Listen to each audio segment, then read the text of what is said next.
तो इस वीडियो में मैं आपको सिंटैक्स के अंतर्गत रूल्स ऑफ एडवर्ब का दूसरा पार्ट, सेकेंड पार्ट बताने चल रहा हूँ। फर्स्ट पार्ट में मैंने नियमों को बताया है, जो बचा हुआ है वो आप लिखें। कॉपी निकालना है और लिखना शुरू करें। लिखना बहुत ही आवश्यक है। नियमों को लिखें, बार बार पढ़ें और तब हल करें, सारी चीज़ें समझ में आएगी। लिखिए, भेरी तथा मच का प्रयोग। भेरी तथा मच का प्रयोग। लिखिए, भेरी का प्रयोग पॉजिटिव डिग्री के एडजेक्टिव तथा एडवर्ब के साथ, पॉजिटिव डिग्री के एडजेक्टिव तथा एडवर्ब के साथ होता है। होता है यानी पॉजिटिव डिग्री का एडजेक्टिव या एडवर्ब रहेगा तो उसके साथ वेरी का प्रयोग होता है। जैसे she is very intelligent. She is very intelligent. अब इसमें विशेषता वेरी बता रहा है किसका? इंटेलिजेंट का। इंटेलिजेंट एडजेक्टिव है, वो इंटेलिजेंट है। कितना इंटेलिजेंट है? बहुत। वेरी और इंटेलिजेंट जो है वो पॉजिटिव डिग्री का एडजेक्टिव है, तो हो गया she is very intelligent. He is a very good student. He is a very good student. He is a very good student. यहाँ जो है वेरी विशेषता बता रहा है गुड का, और गुड पॉजिटिव डिग्री का एडजेक्टिव है। I love him very dearly. I love him very dearly. अब यहां डियरली खुद एडवर्ब है और उसकी विशेषता वेरी बता रहा है जो दूसरा एडवर्ब है, और डियरली जो है पॉजिटिव डिग्री में ही है। तो इस प्रकार वेरी जो है वो पॉजिटिव डिग्री के ही एडजेक्टिव और एडवर्ब के पहले लगाया जाता है। नीचे लिखिए नोट। वेरी प्रेजेंट पार्टिसिपल की विशेषता बताता है। वेरी प्रेजेंट पार्टिसिपल की विशेषता बताता है। अतः इसका प्रयोग प्रेजेंट पार्टिसिपल के पहले किया जाता है। अतः इसका प्रयोग प्रेजेंट पार्टिसिपल के पहले किया जाता है। वेरी प्रेजेंट पार्टिसिपल की विशेषता बताता है, अतः इसका प्रयोग प्रेजेंट पार्टिसिपल के पहले किया जाता है। जैसे वेरी इंटरेस्टिंग, बड़ा रुचिकर। वेरी इंटरेस्टिंग, तो इंटरेस्टिंग खुद प्रेजेंट पार्टिसिपल का रूप है। रुचिकर विशेषता बता रहा है और उसके पहले वेरी लग गया। वेरी इंसल्टिंग, बहुत ही अपमानजनक, तो इंसल्टिंग जो है प्रेजेंट पार्टिसिपल है और उसके पहले वेरी लगा हुआ है। अब आगे लिखिए मच का प्रयोग। मच, MUCH, मच का प्रयोग। लिखिए, कभी कभी मच का प्रयोग, कभी कभी मच का प्रयोग कंपैरेटिव डिग्री के एडजेक्टिव, कंपैरेटिव डिग्री के एडजेक्टिव के पहले होता है। के पहले होता है। कभी कभी मच का प्रयोग कंपैरेटिव डिग्री के एडजेक्टिव के पहले होता है। जैसे Mohan is much better than Ram. Mohan is much better than Ram. यहाँ बेटर कंपैरेटिव डिग्री का एडजेक्टिव है, तुलना भी किया गया है, तो इसलिए उसके पहले मच का प्रयोग किया गया है। She is much more intelligent than Sita. She is much more intelligent than Sita. अब इंटेलिजेंट कंपैरेटिव डिग्री में है, क्योंकि इंटेलिजेंट का रूप चलता नहीं है, तो इसलिए जिस डिग्री का रूप नहीं चलता है उसको कंपैरेटिव डिग्री बनाने के लिए उसके पॉजिटिव डिग्री के रूप पहले मच लगा देते हैं, और सुपरलेटिव डिग्री बनाने के लिए ये सारी पॉजिटिव डिग्री के पहले मोर लगा देते हैं, और तो वो कंपैरेटिव डिग्री हो जाएगा और मोस्ट लगा देंगे तो सुपरलेटिव डिग्री हो जाएगा। तो इंटेलिजेंट का रूप नहीं चलेगा, तो इसलिए इसके पहले मोर लग गया है तो कंपैरेटिव डिग्री हो गया। अब उसके पहले मच लगा दिया गया तो हो जाएगा she is much more intelligent than Sita. She is much more beautiful than Rekha. She is much more beautiful than Rekha. Beautiful माने सुंदर, तो ब्यूटीफुल का रूप ब्यूटीफुलर ब्यूटीफुलेस्ट होता नहीं है, तो कंपैरेटिव डिग्री बनाने के लिए मोर लगाएंगे, सुपरलेटिव डिग्री बनाने के लिए इसके पहले मोस्ट लगाएंगे। तो ब्यूटीफुल के पहले मोर लग गया और उसके पहले मच लगा दिया गया। She is much more beautiful than Rekha. नीचे लिखिए नोट, मच पास्ट पार्टिसिपल का गुण बताता है, पास्ट पार्टिसिपल की विशेषता बताता है। अतः पास्ट पार्टिसिपल से पहले इसका प्रयोग किया जाता है। पास्ट पार्टिसिपल से पहले इसका प्रयोग किया जाता है। पास्ट पार्टिसिपल माने वर्ब का थर्ड फॉर्म जो विशेषता बताता हो, यानी ऐसा वर्ब का थर्ड फॉर्म जो एडजेक्टिव का काम करता हो, विशेषता बताता हो, वह पास्ट पार्टिसिपल होता है। तो ऐसे वर्ब के थर्ड फॉर्म के पहले जो पास्ट पार्टिसिपल का काम करे मच का प्रयोग होता है। जैसे वाक्य है much pleased. Pleased past participle, pleased माने प्रसन्न, उसकी क्या विशेषता है? प्लीज्ड है, प्रसन्न है। कितना प्रसन्न है? मच। तो प्लीज्ड एडजेक्टिव हो गया, पास्ट पार्टिसिपल का काम कर रहा है, एडजेक्टिव काम करने लगा और उसके पहले लग गया much. Much pleased, much surprised, he is much pleased, she is much surprised. तो ये सब पास्ट पार्टिसिपल है, इनके पहले मच का प्रयोग हुआ। अब आगे लिखिए एडवर्ब टू तथा भेरी का प्रयोग। एडवर्ब टू माने जब कहा जाए तो TOO लिखिए, यानी TOO टू तथा भेरी का प्रयोग लिखिए। टू का अर्थ होता है TOO, टू का अर्थ होता है उचित से अधिक, उचित से अधिक, पर्याप्त से अधिक, यानी मोर देन एनफ, उचित से अधिक। A higher degree than is desirable or proper. A higher degree than is desirable or proper. उचित से अधिक, मोर देन एनफ, इसका अर्थ होता है मोर देन एनफ, पर्याप्त से अधिक, यानी उतना अधिक जितना नहीं होना चाहिए, ये इसका अर्थ होता है। इसका प्रयोग अवांछनीय, अवांछनीय कोष्ठ में लिख लीजिए अनप्लीजेंट, अनप्लीजेंट UNPLEASANT, अनप्लीजेंट कोष्ठ बंद, चीजों के लिए ही आता है, चीजों के लिए आता है।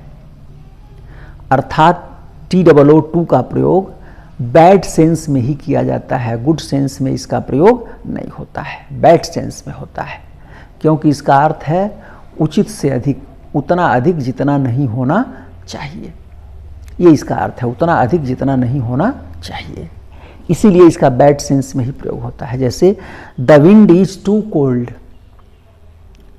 इसका अर्थ क्या है? हवा इतनी ठंडी है जितना नहीं होना चाहिए। The weather is too hot, मौसम इतना गर्म है जितना नहीं होना चाहिए, यानी सीमा से अधिक गर्म है, पर्याप्त से अधिक गर्म है। अगर इसका गुड सेंस में प्रयोग कर दें तो अर्थ उल्टा होने लगता है। जैसे मान लीजिए कहा जाए the wind is too pleasant, हवा इतना आनंददायक है जितना नहीं होना चाहिए। क्या ये वाक्य सही है? क्या आप किसी से कहेंगे कि हवा आज की इतनी आनंद दे रही है, बड़ी अच्छी हवा चल रही हो, गर्मी का मौसम हो, अच्छा लग रहा हो, तो आप कहिए कि हवा आज की इतनी आनंददायक है कि इतना आनंददायक नहीं होना चाहिए। तो लोग क्या कहेंगे, जो आपके अगल बगल में बैठे रहेंगे, कहेंगे बड़ा बेवकूफ़ है। तो इसलिए इसका अर्थ जो है, इसका गुड सेंस में प्रयोग नहीं किया जाता है। ही इज पुअर, ये तो ठीक है, वह इतना गरीब है जितना नहीं होना चाहिए, लेकिन कह दीजिए कि ही इज टू रिच, वह इतना धनी है कि इतना धनी नहीं होना चाहिए, तो सुनेगा तो झगड़ा हो जाएगा। इसलिए इसका बैड सेंस में ही प्रयोग किया जाता है। अगला, टू नकारात्मक अर्थ भी रखता है। नीचे लिखिए टू, TOO, टू नकारात्मक अर्थ भी रखता है तथा इसके बाद इन्फिनिटिव यानी टू प्लस वर्ब आता है। टू प्लस वर्ब आता है। जैसे she is too lazy to work hard, she is too lazy to work hard, काम करने में वह इतनी आलसी है जितना नहीं होना चाहिए, माने इतनी आलसी है कि वह काम नहीं कर सकती है। He is too weak to walk, he is too weak to walk, अर्थ क्या हुआ, चलने में वह इतना कमजोर है जितना नहीं होना चाहिए। अब लिखिए भेरी का प्रयोग। भेरी में इस तरह का कोई भाव नहीं है। लिखिए भेरी में इस तरह का कोई भाव नहीं है। भेरी का अर्थ बहुत होता है, भेरी का अर्थ बहुत होता है। यह केवल किसी एडजेक्टिव के, यह केवल किसी एडजेक्टिव के अर्थ को और बढ़ा देता है, अर्थ को और बढ़ा देता है।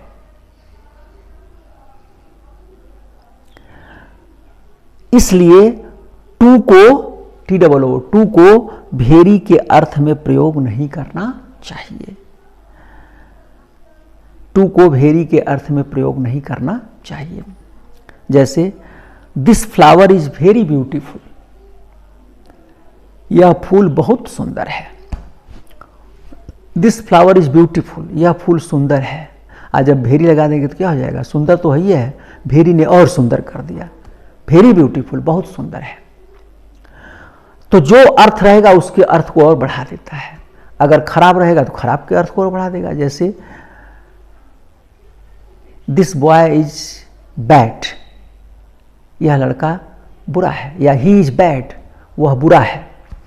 और भेरी लगा दीजिए तो ही इज वेरी बैड, और बुरा है। बुरा तो था ही, भेरी लगा दिया तो और ढकेल दिया उसको, और बुरा कर दिया, और उसके अर्थ को बढ़ा दिया। तो भेरी जो है एडजेक्टिव के अर्थ को और बढ़ा देता है।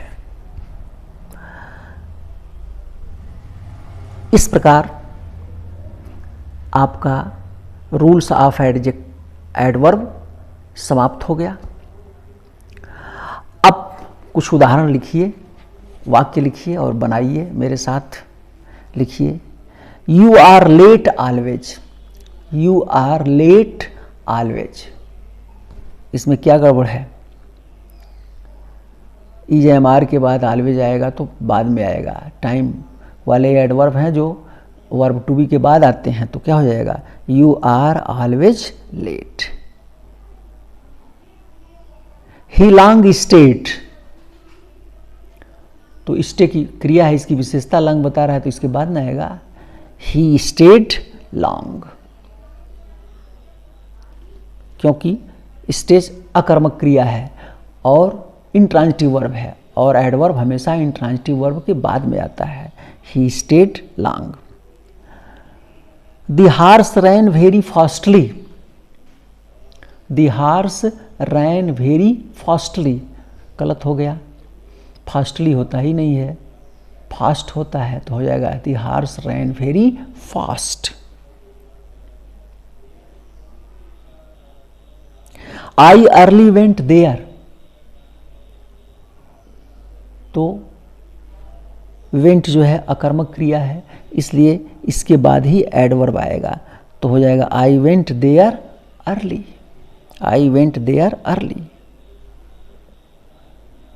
Govind comes to school late often, Govind comes to school late often. तो यहां भी जो है ऑफन है, तो यहां भी जो है बाद में आएगा, लेकिन कहां आएगा? Govind comes to school often late. Late खुद एडवर्ब है और उसकी विशेषता ऑफन बता रहा है। लेट तो आता ही है, कितना कैसे लेट आता है? ऑफन, प्रायः लेट आता है। Govind comes to school often late.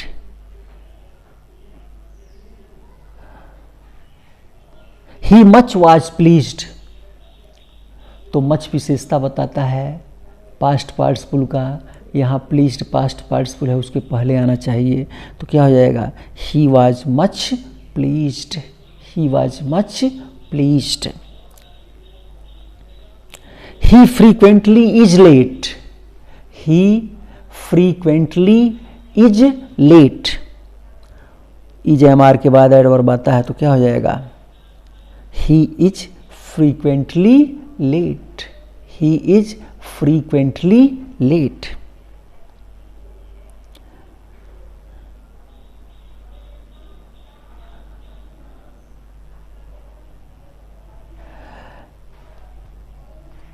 I am tired a little, I am tired a little। तो I am tired a little है, तो a little किसकी विशेषता बता रहा है?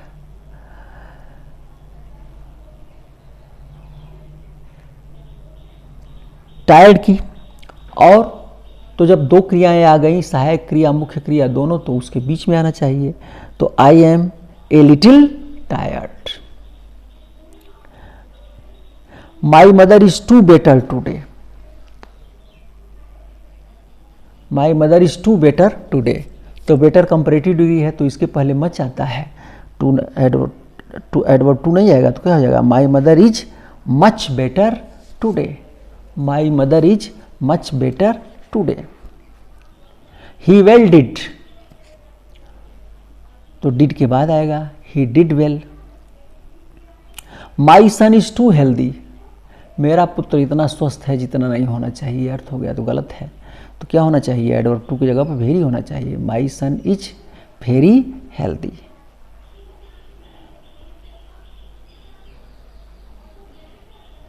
ही helped me twice only, he helped me twice only। तो इसमें क्या गड़बड़ी है? अब ऑब्जेक्ट के बाद एडवर्ब आना चाहिए, तो ओनली है, मी के बाद आना चाहिए, तो he helped me only twice।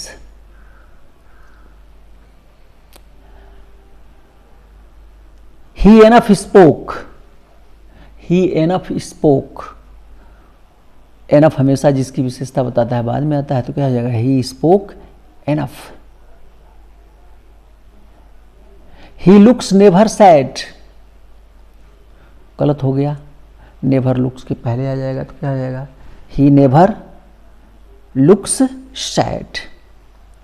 He soon will return home, he soon will return home, तो क्या हो जाएगा?